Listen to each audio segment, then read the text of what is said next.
joining us again. We have another amazing artist panel and keynote discussion for you as you filter in. Thank you to all of the folks who are helping to organize and coordinate. I would list you by name, but I don't want to risk forgetting anyone, so I'm going to do a blanket thank you for all of the work that's gone into this, and for all of the contributions of the artists who have both joined us and left, and are arriving, and who are here with us now. So certainly we had an amazing evening with performances by Madeleine Tabasket, Soleil Lanier, who's here as artist in residence, Crystal with the K, and Naughty Nose Res Kids. So thank you everyone who came to that. Had lots of fun. Yes.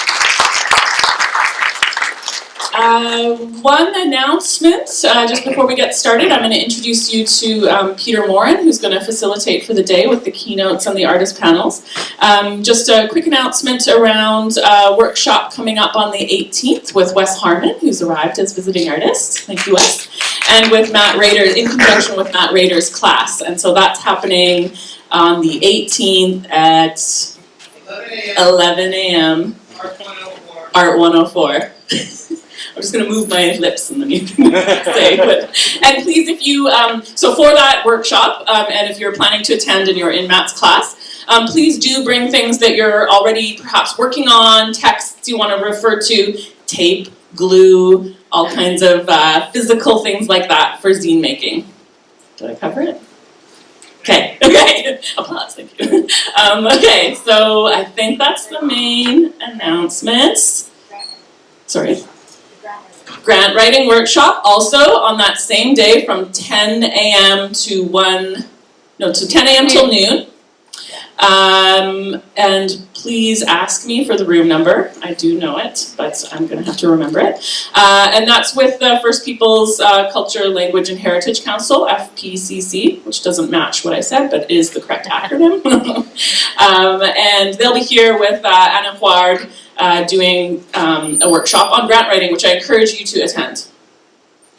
We also have events coming up, which I will send an email notice for at Woodhaven for the weekend. For those of you in my class, you've heard a bit about this. And also this is an opportunity for artists to come together in some making and potlucking and time together at Woodhaven, which is also the Eco-Cultural Center, which has a relationship with UPCO here. A chance for us to do some works out there. So many more things to come, and thank you. And Peter, I'm going to introduce you, Peter Morin, very good friend, collaborator, art brother, and he's going to facilitate for the first day. Thank you, Peter.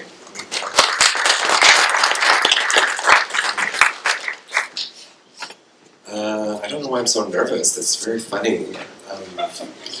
But it's good to be here, and thank you, Tanya, for all of your hard work, and thank you for being you. Before I get started, I have the unique privilege of introducing Tanya Lukin Linklater, who is an artist who's offering words and offering examples of her thinking process. What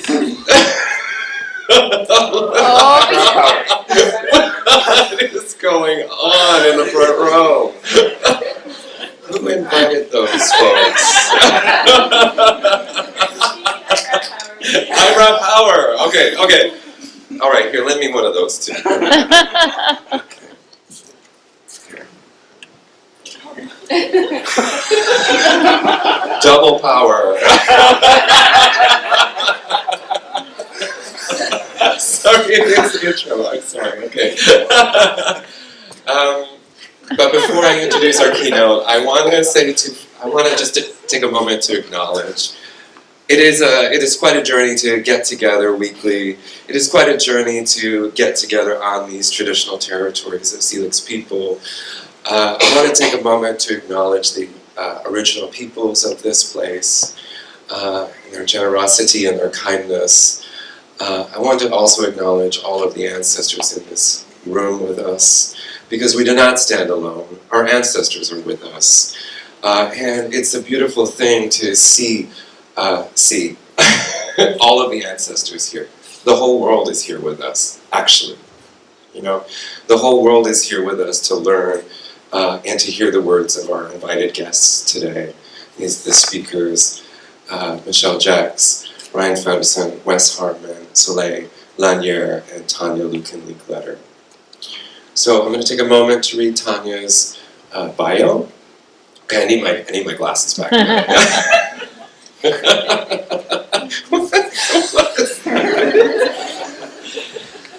And then we're going to get started.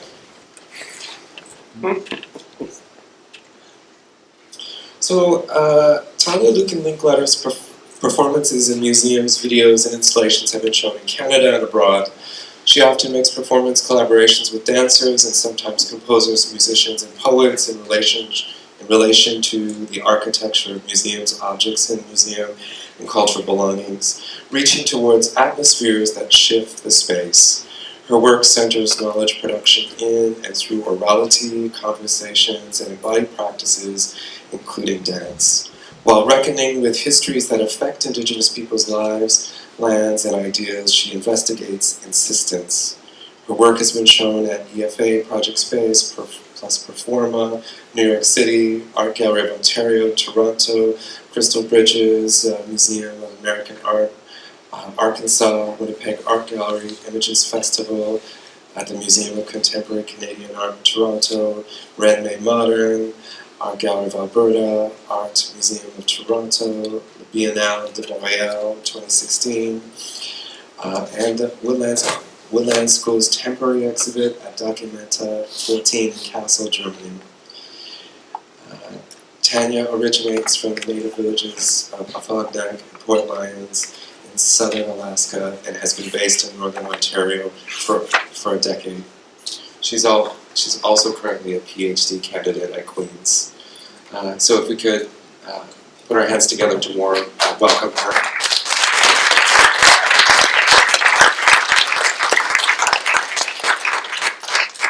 Do you see what they did?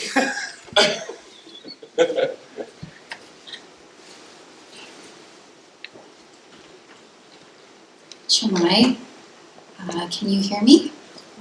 Okay. So I just want to begin by saying Koyan Shani to Tanya Willard for inviting me to speak today. And I'm honored to be in Syilx territory. In 2006, I was a visiting artist at the Okanagan Center, and it was a brief visit. So I'm grateful to have an opportunity to spend a bit more time in these lands. It's been moving for me to hear the languages of these lands just a little bit, and to hear the songs last night from Crystal with the K specifically. I'm going to show some documentation of a performance that I'll be speaking about a bit later, sort of in the backdrop. And at the very end, I'll show two excerpts with the sound.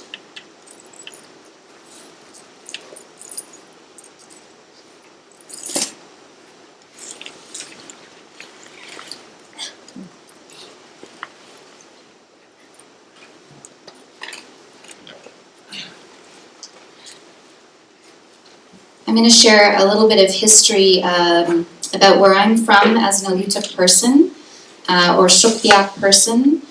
And I always set a timer, just so I have a sense of how long I'm speaking for.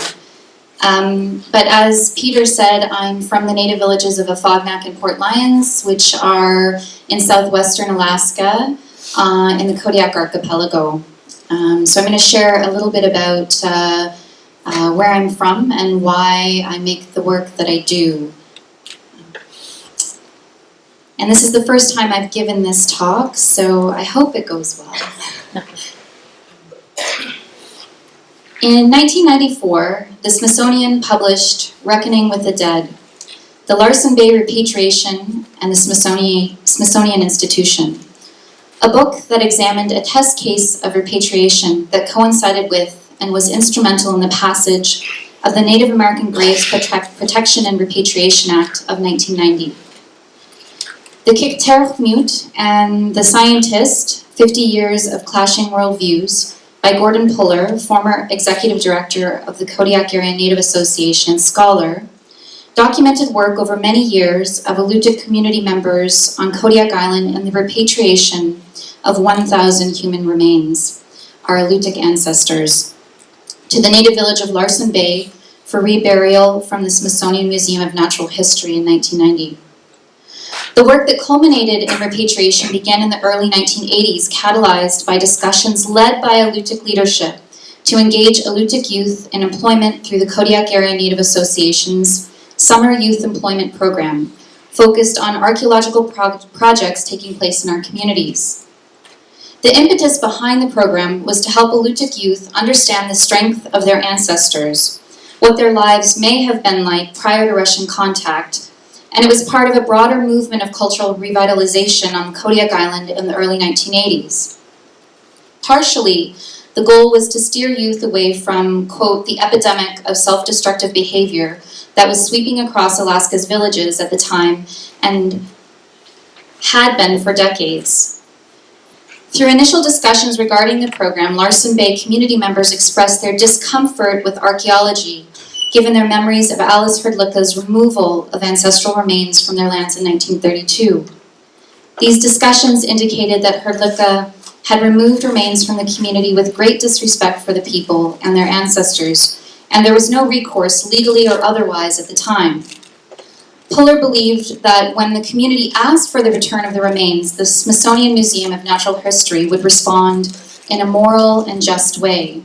However, this was not the case, and it took advocacy at the local, state, and national levels over many years, including the support of local and state leadership and the Native American Rights Fund, as well as Alutiiq testimony and participation in congressional hearings regarding what was to become NAGPRA, or the Native American Graves Protection and Repatriation Act, for the Smithsonian to finally return the remains. This Alutiiq history and its entanglement with archaeology, anthropology, museums, community, and wellness, as the Kodiak Area Native Association is a health organization, is very present for me as an Alutiiq person. Subsequently, or alongside this history, several Alutiiq organizations in Kodiak and across the island organized the Alutiiq Museum. And I believe I was the first youth intern at the Alutiiq Museum in a joint venture with Digafognak in 1995. And until recently, I did not realize the specificity of this history in relation to Alutiiq efforts in the early 1980s to steer Alutiiq youth towards our ancestors and away from the destructive forces of colonialism's material and bodily consequences in our communities in the forms of substance abuse, domestic violence, and suicide. Elsewhere, on the island in the early 1980s, Larry Matfay, the last traditional Alutiiq chief on our island, was teaching traditional Alutiiq songs and dances, forming the Kodiak Alutiiq dancers, where people were relearning how to sew and carve regalia, sing in the Alutiiq language and perform gestural story dances, and several artists, including my relative Helen Semyonov, who I've written about elsewhere, traveled to museums internationally visiting Alutiiq cultural belongings, often studying the material forms of the objects, their dimensions and construction, in order to learn how to replicate the making of masks, baskets, and other cultural belongings. Efforts to document and revitalize the Alutiiq language resulted in the organization of song-making workshops and programs that pair childbearing-aged language learners or apprentices with mentorship by elders or master speakers. This learning is then transmitted by Alutiiq language apprentices to preschool-aged children in programs designed to approximate language nests, for those of you who are familiar with those, for the Maori and Hawaiian Native folks, in villages across Kodiak Island. And this has been ongoing since the late 90s and early 2000s. Simultaneous to these efforts on Kodiak Island, annual events across Alaska, such as the Alaska Federation of Natives Koyana Nights, the World Eskimo Indian Olympics in Fairbanks, the Chamai Festival in Bethel. These are festivals in song, dance, and athletics. And elder conferences were taking place as Indigenous communities turned towards their traditional practices, including land-based subsistence practices, to address the intergenerational legacies of trauma and grief resulting from colonial violence at the hands of Russian fur traders, enslavement during the fur trade, missionaries, Americanization after the Treaty of Cession in 1867 through education and other means, the gold rush, the Great Death, or the 1918 Spanish flu epidemic, and World War II internment camps. This work to recover Alutiiq language and performance, learning as much as we can from our elders, while making new songs and dances and passing the language on to our children, is ongoing, but at times feels fragile and fraught with the histories of anthropology that we often turn to as a source of reconstructive knowledge. This need to revitalize or reconstruct Alutiiq knowledge is a result of the brutality of Russian colonization on Kodiak Island that I have addressed elsewhere in my writing and cultural production, as well as the histories mentioned above that have impacted Alutiiq knowledges, which are ephemeral, rooted in the land, our minds, and embodied practices such as subsistence, ceremony, and language. Due to their ephemerality, I describe them as felt structures or atmospheres that held us, our peoples, our ancestors, our cultural belongings, and homes in relation to an alive universe. We saw the universe differently, a cosmos that was connected to our bodies, our very beings, and a constellation of relations between human and non-human persons, including the wind, water, salmon people, and other beings. Today, returning to these Indigenous ways of seeing, being, and knowing, while embraced by many Indigenous communities as a form of resurgence in Canada and the US, feels tenuous for me as an Alutiiq person. And I must say that when I'm speaking to this Alutiiq history, it is only through my lens and my experience, and I'm not speaking on behalf of my entire community. And I'm sure there are a diversity of perspectives about these histories and these personal histories as well in relation to our collective sense of being. We locate pieces of the ways in which our ancestors understood the world in the poetics of traditional Alutiiq stories recounted in texts, or the textual documentation of songs, as no sound remains of these ancient songs associated with specific masks held in museum collections that rarely travel home to our island for exhibition in museums from abroad. Indeed, we promise that we will not repatriate the masks, a promise made to museums in Europe so that they can return home for a visit, but we do not fully understand their energy, personhood, or the context in which they came to be. In a way, we do not fully understand our ancestors, and I might say that as a result, that means that we don't always fully understand ourselves. It is from this history, from this context of Alutiiq attempting to put the pieces of ourselves back together again, during and after waves of colonization that have displaced and dispossessed our knowledge of ourselves through acts of physical and epistemic violence, that I situate my artistic practice broadly. I frame my artistic production today as experimental and research-driven, realized as performance, video installation, and text, and Peter mentioned this, that center Indigenous knowledge production in and through orality, conversation, and embodied practices, including dance. And over the past decade, I've continued to foreground my commitment to Indigenous conceptual and affective concerns and the relationships between Indigenous peoples and museums, collections, and canons in the production of work that is often collaborative and in relation to the body. While reckoning with histories that affect Indigenous peoples' lives, lands, and ideas, I investigate insistence, and I want to explain a little bit about what I have come to understand insistence to be. I consider insistence to be embodied, daily, and quotidian, all of the work in preparation. Occasionally, insistence becomes visible because of the scale, such as the insistence of Larsen Bay Alutiiq to repatriate 1,000 human remains to their land, to be reburied in a common grave in the village with Russian Orthodox priests presiding, while children and community pass the remains hand to hand to be laid in the grave, followed by a community feast. This was an accumulation of several smaller acts over time by the community, the work of many, including Gordon Puller, who I mentioned earlier, Henry Sock Beeson, a lawyer for the Native American Rights Fund, and Dora Aga, matriarch of Larsen Bay, to name a few. The action resonates far beyond the original action. It echoes in our memories and future memories. In my current artistic work for exhibition, I'm entering a multi-year, accumulative, and iterative process of working with cultural belongings as a series of gestures towards repatriation.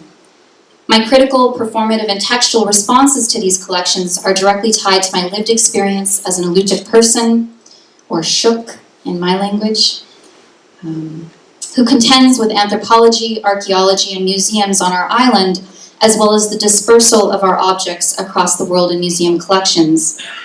I consider the ways in which Indigenous ideas inhabit or interrupt museum spaces and the relationships between live performance and museum collections made up of Indigenous objects or cultural belongings as an ethical practice, a speculative gesture that places these cultural belongings in relation to myself, my family, my community, and ancestors.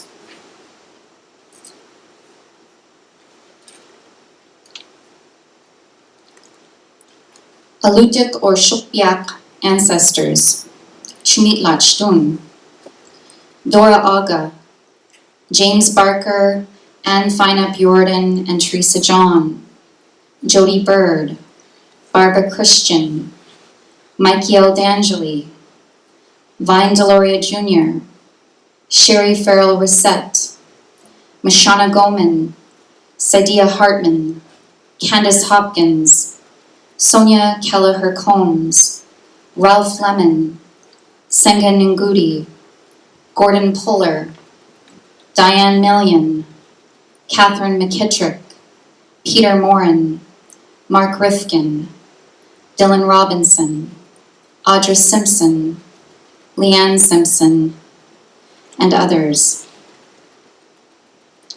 I speak the names of the thinkers, writers, and peoples who inform my understanding of history, insistence, performance, and cultural belongings. This is a significant gesture. Citation is a significant gesture. But also by calling their names, I feel that this action both enacts citation and possibly exceeds citation. Black Studies scholars Catherine McKittrick and Saidia Hartman ask us to consider ethical ways of attending to violent histories so that we do not reproduce violence against our ancestors, reinscribing a lack of humanity found in the absence of the archive. Specifically, Hartman inquires, how does one revisit the scene of subjection without replicating the grammar of violence? Hartman explains that narration may be the only form of reparation that former slaves or descendants of slaves may receive. While it is impossible to represent the lives of those relegated to the non-historical, the subaltern, dispossessed, and enslaved, and any attempt to do so will fail, this failure is generative, as it makes visible the production of disposable lives in the Atlantic slave trade, and as well, in the discipline of history, to describe the resistance of the object. And Fred Moten also speaks to this as well. The resistance of the object, as does Amir Baraka. These stories will never be recovered. They are unknowable. Yet she tells us that the necessity of trying to represent what we cannot, rather than leading to pessimism or despair, must be embraced as the impossibility that conditions our knowledge of the past and animates our desire for a liberated future. This kind of writing will always feel incomplete, ongoing, unfinished, and provisional, but the outcome is left open, possible, and potential. So in the next section, I'm going to just describe a little bit about the duration of colonial time and the ways in which I think about that duration, particularly in relation to a number of Indigenous scholars. So a counter to the duration of colonial time offered in the literature is the duration of Indigenous persistence. Survivance is theorized by Vine Deloria Jr., or what I have come to write about, insistence as repetition, or an accumulation over time of repeated embodied acts that resist and persist through what Leanne Simpson has described as apocalyptic conditions. Theorists and scholars in Indigenous studies write of these durations as a kind of testament to our collective survivability in the face of ongoing assaults over centuries through the continuing structures and activities of settler colonialism. Our communities, as shown in our commitment to recover tradition, whatever that means for our specific community, are responding to the urgency of violence by working to recover practices that provided protection to our peoples for generations. Seeking this protection, repair, and recuperation of ourselves, our families, and communities, we are returning to the ephemeral structures that kept us for millennia. Today, this is often called resurgence in the literature, but the history of Indigenous communities' theorization of and political action towards Indigenous knowledge recovery in response to colonial systems predates this term, I would say, by at least 60 years. I'm interested partly in the enactment of counter-conceptual strategies of embodiment and memory.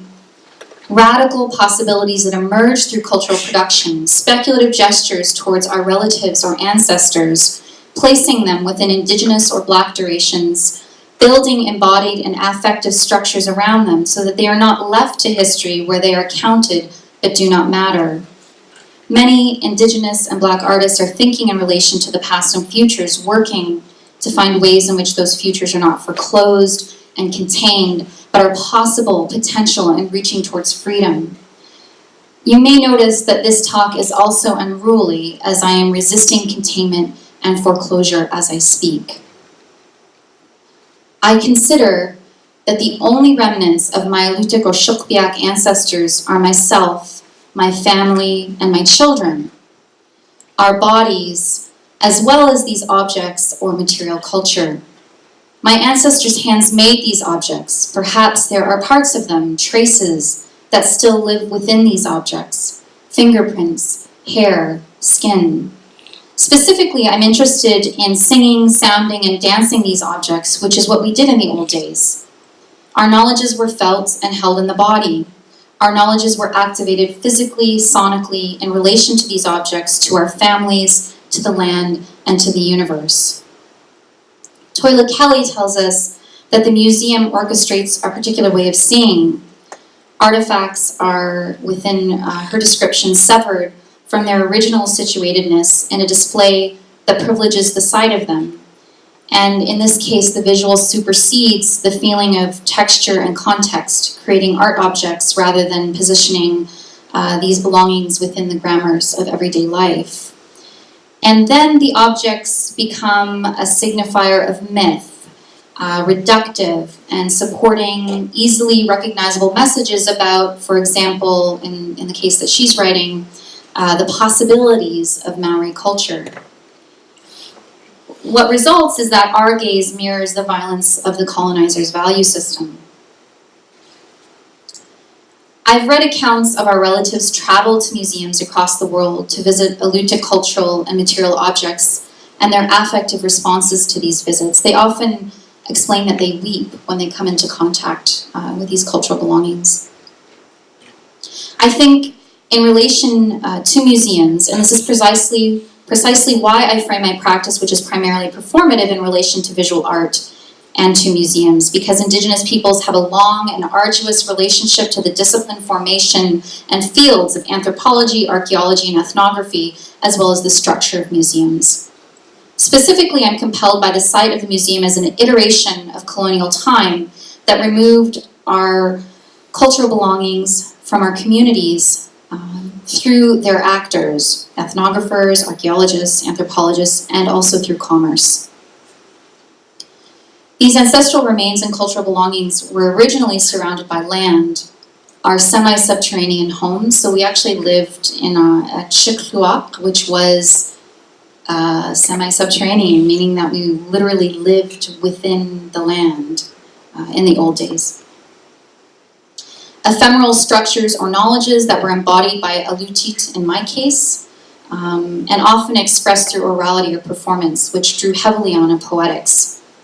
The work of repatriation is ongoing, vital work that takes place and is generated by Indigenous communities in the Americas and elsewhere for the return of ancestral remains, funerary objects, sacred objects, and objects of cultural patrimony, and has been legislated in the United States with recent statements in Germany and France on repatriation, and legislation that's in its third reading here in Canada right now in 2019. However, reflecting on Toila Kelly's assertion that the museum flattens artifacts while forcing us to look alongside the colonizer's gaze, I consider a recent visit to the British Museum in London, where I recognized an Alutiiq mask alongside raingut parkas from the Aleutian chain. And I thought we must ensure that we do not erase the ongoing resistance and agency of Indigenous peoples who interrupt the museum or ignore the ongoing energetic exertion of cultural belongings that may have been diminished over time within the museum, yet still may inhabit an aliveness. Even if the cultural belongings are no longer nourished within their previous context with Indigenous specialists in ceremony or in the social relations of everyday life in their homelands, this does not negate their capacity for awareness, sentience, and agency. While the cultural belongings may be exhausted from continuous viewing by a public's confused or forceful gaze, they may remember their original contexts. I understand them to be insisting and remembering that which sustains us, even as they are incarcerated or not allowed to rest, as theorized by Dylan Robinson and Michael D'Angeli. When I look, I choose to look with compassion, kindness, and reverence. Indigenous peoples also travel far distances to honor, to visit, to be in relation to these cultural belongings. And if we believe that the cultural belongings embody an awareness or personhood, which we would say suat, or in our language, these visits nourish them and reciprocal exchange takes place. And I just want to mention that Peter does a great deal of this work and has also been instrumental in my thinking about these questions and this kind of work. So koyana shnik, Peter, for that ongoing commitment. There is also the possibility that they are nourished, sung to, danced, and danced by their peoples from afar. So I now turn to the project We Wear One Another, Untitled for Soundings 2019. You've been watching video documentation without the sound, and I'll probably play it again because sometimes it's nice to be able to see something visually, to engage with the practice in other ways, because you may want to come in and out of listening to me talk about performance theory and cultural belongings or difficult histories. So this project was for Soundings, an exhibition in 5 parts curated by Dr. Dylan Robinson and Candace Hopkins. And the curators asked, how can a score be a call and tool for decolonization?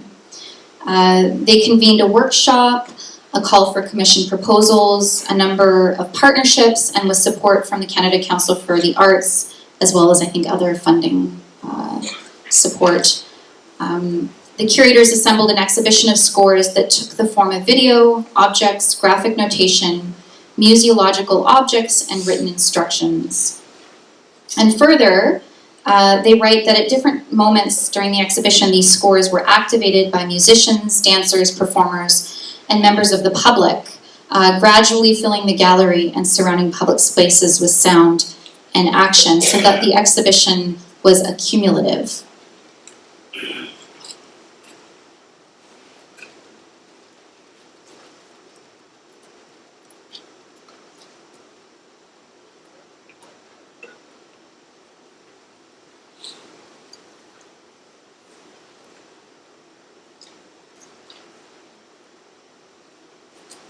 So the idea for my installation, text, and performance initially arose from an encounter with the Yupik raingut parka at the Metropolitan Museum of Art in New York City in the spring of 2016, which I briefly documented on my iPhone. And I had been considering broadly scores and using textual scores and performances with dancers since 2013. The raingut parka I encountered at the Metropolitan Museum of Art originates from St. Lawrence Island in the Bering Sea between Norton Sound, Alaska, and the Chukchi Peninsula, Russia. The didactic and online catalog entry did not clarify if the provenance of the raingut parka was the village of Gamble or Savunga on St. Lawrence Island. While I have never visited St. Lawrence Island, I encountered raingut parkas as a youth growing up on Kodiak Island, and my experience during the previously mentioned internship at the Alutiiq Museum provided me with basic knowledge regarding this garment. In my encounter with the raingut parka in New York City, I imagined that it held many potentialities, including the possibility to be read as a score for performance. It looked to me partly like notations for performance: movements, rests, breaths, shapes, spatial notations, and sounds. So this is great timing because you can kind of see This is not the one from New York, I'll explain that. It's another one that we borrowed for the installation. I am reminded of the action of sewing raingut parkas and sewing generally in the old days. Women sewed garments watertight for survival, and the task was unending. It was never finished, this continual remaking of the garment, repairing it. This labor was unseen. Raingut parkas had a specific role for the hunter, who connected the garment to his kayak, a hunting apparatus that was built to the specifications of his body, and accompanied by the raingut parka and hunting hat, which was made of steamed bentwood, effectively transformed the hunter from an everyday person through the ritual preparation of the body and mind, which included fasting and cleansing the body in advance of hunting, and the placing of these garments and hunting apparatus on the body. One must have a sense of the centrality of subsistence to Alutiiq or Shukpiaq and other Alaska Native peoples to understand how hunting functioned within a larger sphere. We believed in the sentience and agency of non-human persons, and our daily practices included behavior, physical, verbal, and even thought that expressed constraint, so that we did not harm the minds of others, including non-human persons, as we were dependent upon their compassion for our survival. In this way, I'm conscientious of the personhood or suat of animals, the choice they made to sacrifice their lives to worthy, respectful hunters so that people would not starve. We understood them to be kind, and hunting was a rigorous mental and physical preparation and action. I might mention that my dad is a hunter, and that I grew up joining him fishing and hunting as a young person. So I grew up, and it was very formative in terms of my thinking and in terms of the way in which I was raised. I have never hunted though, but I accompany him on his hunts.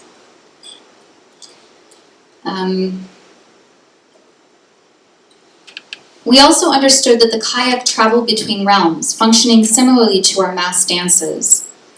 These cultural belongings with different functions, garments, masks, and kayaks, had transformative qualities in relation to our bodies and minds. I also consider the potential violence of the ocean, its capacity to be life-taking and life-giving, and the precarity of life within these environments. The hunter was completely dependent on his skill learned as a youth apprenticed to an experienced hunter, his preparation, and the preparation of his garments by his women relatives who continuously repaired all of the family's garments. I wonder if this sewing is a reparative practice. I have been told that there was a song for every part of the kayak as it was being made. I wonder if song is an architecture for protection. So the curatorial team for Soundings investigated the possibility of loaning the particular raingut parka from the Met, which I described earlier, but the timelines in cross-border loan proved difficult, particularly because it's made out of sea mammal gut or intestine, and so these kinds of materials are very hard to cross international borders. Instead, the curatorial team requested a raingut parka that originates with the Mackenzie Delta in Nunavut and is housed within the Hudson's Bay Company collection of the Manitoba Museum, and I fully understand the complexities of maybe that kind of a collection. In September 2018, I traveled to visit this raingut parka. There's little information regarding the parka other than it's made of cleaned whale intestines, black thread, crested auklet feathers, and auklet beaks, which is a particular kind of bird that the St. Lawrence Island peoples, I think, also use for their very fancy raingut parkas. It was donated by the Post Inspector for the Northern Mackenzie River, likely in the 1920s. And visiting the raingut parka meant being in relation to it materially. seeing where it lives in the collection spaces, visiting with the collections manager and preparator regarding the fabrication of the mount and the orientation of the rain-gut parka for installation in the exhibition. During my visit to the collection storage spaces, and I've done ongoing sorts of visits since this visit in September 2018, I'm continuously struck by the intimacy of the spaces where the cultural belongings live. Also the sort of institutional aspects of those spaces, but the commitment of the caretakers of the objects as well, which pushes me to further consider the entangled survival of cultural objects. I prepare myself daily for these research visits with special emphasis on the notion of visiting with the cultural belongings, and I'm drawing on some of the theorization of Dylan Robinson around visiting, which is a forthcoming publication, in his forthcoming publication. This preparation occurs in different ways, from something as basic as choosing carefully what to wear, considering how to present myself respectfully to what others may perceive as objects. I'm aware that when I speak, sing, or breathe to or near them, they are aware, or their makers, our ancestors, are aware of my presence. I feel sometimes that I might be being watched as I proceed in this process. And I don't know if I'm being guided, but I listen to intuition throughout and conduct myself in a good way near them to the best of my ability. I also choose mostly to engage with cultural belongings that may not be understood as ceremonial or sacred, precisely because I do not have an elutic frame for conduct near these kinds of objects or their suat. In this way, I exert caution in my interactions, choosing to visit with objects or belongings that might not be as spiritually strong or even contentious. My visit to the rain-gut parka in the Hudson's Bay Company collection was a significant gesture that aligns my practice with eluted artists and peoples before me from my homelands who have visited museum collections as a way of locating material knowledge about ourselves and our ancestors. So this rain-gut parka was installed at the Agnes Etherington Center alongside a text composed in response to the parka, and which from the sort of second titling of the work, We Wear One Another, was developed. So the relationship of the plinths to one another, which you saw earlier in the video, indicates a sameness, an echo, a repetition, and perhaps a way to equate the text work to the rain-gut parka, as both were intended to be read by the viewer. Yet I also wonder if both the garment and the text are also meant to be worn. In both instances, the orientation of the viewer was to direct the gaze downward and not to the walls.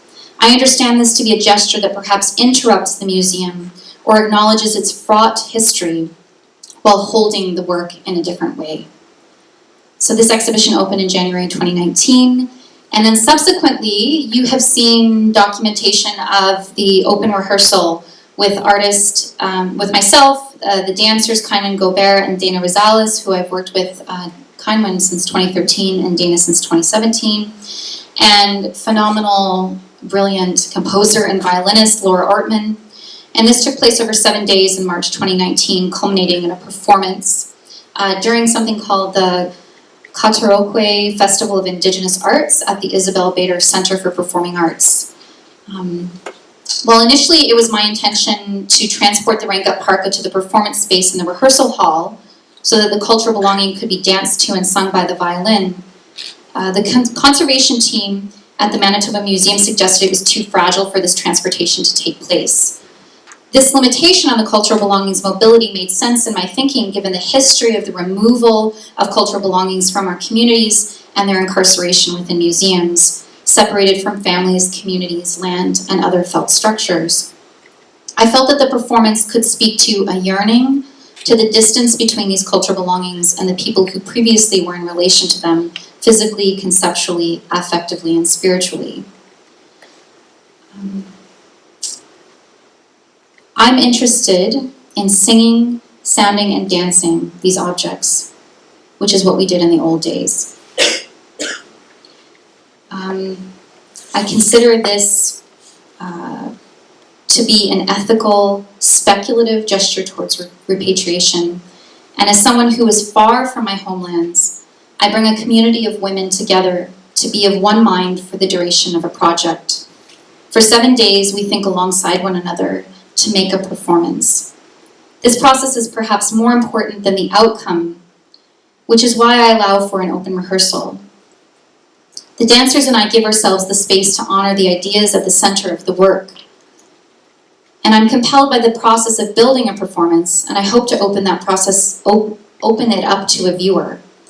I consider the way in which a choreography is built through continuous and accumulative decisions made in moments through conversation with dancers, considering space and conceptual concerns. Often viewing this process is a privileged opportunity held only by a few, those invited to view the process as a participant or collaborator, a funder, a colleague, a media, or a curator or director of a festival. People who never enter the field of performance will rarely, if ever, enter into a choreographic creation or rehearsal space. When I trained and performed as a dancer, I found the rehearsal to be generative, and in fact, it was my favorite space within the space of performance. It was generative in its conversation, its exchange of ideas, and the centrality of the body. So this is why I work through the open rehearsal process. I also find something significant about the unfinishedness and continuous becoming that is rehearsal. So the 23-minute performance also took as points of departure the concepts of preparation, which I spoke to earlier, flight, which I've touched upon, and recovery or rest. I cited Senga Ngugi and Ralph Lemon's choreographies in the sections of flight as a gesture towards liberation. Ngugi and Lemon are Black American artists who work in sculpture and dance, and I just deeply respect both of their practices. I considered flight also in terms of the traveling between worlds, which I mentioned earlier, a potential action of a hunter that wore the raingut parka, his preparation and transformation in service to his family and community, which allowed their collective survival. I allow for abstraction, concision, and refusal as strategies in performance. Yet I also consider how bodies change space through movement, stillness, breath, and sound. And I'm interested in how bodies energetically shift space, how they create atmospheres that are felt and alter the viewer's relationship to listening and seeing, towards an expanded and enlivened listening, which is actually something that Elwood Jimmy speaks about, and potentially looking with the body. Subtle shifts may take place in a viewer or listener's body as they respond to these atmospheres. And there is also a space between the performance and the viewer. The work is open, despite my very lengthy talk and my preparation to make the performance. At the end of the day, the performance is still open, and people can choose to make meaning. The work does not necessarily take a position, yet I have positions. But I wonder, how am I honoring the agency of the viewer if I tell them what to think about the performance? I also wonder, our designs, materials, aesthetics, ideas, songs, dances, peoples, and families were interrupted. How can I not be interrupted in this work? So I think that we may never repatriate many of these objects because they do not fit the definition of objects that can be repatriated according to the legislation that's currently in place in the US. As objects of cultural patrimony, sacred objects, or funerary objects. Yet by placing the raingut parka in relation, I wonder, did the raingut parka know we were singing and dancing? Did the ancestors who made the parka experience the visiting and the performance? What did they feel about the performance? Did the audience experience the performance as a gesture towards repatriation? Is this raingut parka forever in relation to me, to my community, and to my ancestors? So, to end my talk, I just want to show two excerpts of the performance. The first excerpt is from the section called Durational Awakening, and the second is from the section called We Wear One Another.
Koyana Shanik.